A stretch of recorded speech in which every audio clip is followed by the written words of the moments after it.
એક ભૂલના કારણે ટેટીના પાંદડા ખરાબ થઈ જાય, જેની અસર છોડના ફળ પર થાય છે અને પછી ફળનો ઉતાર ઓછો આવે છે. પણ આને અટકાવવું કઈ રીતે? ચલો જોઈએ.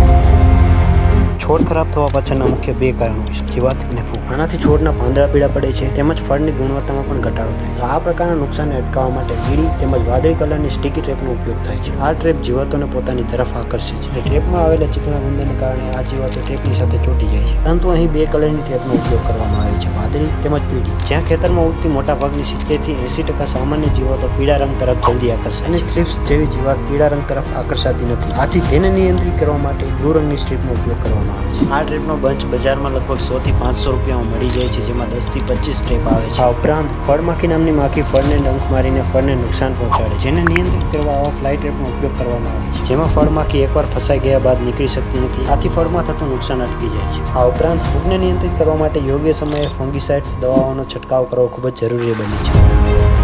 આવી સરળ પદ્ધતિ અપનાવવાથી પાક વધુ સ્વસ્થ રહે છે અને ઉત્પાદન સારું મળે છે. દોસ્તો, તમને શું લાગે છે, ટેટીના પાકમાં જીવાત કંટ્રોલ કરવા માટે ટ્રેપ વધારે અસરકારક છે કે દવાનો છંટકાવ? કમેન્ટ જરૂર કરજો.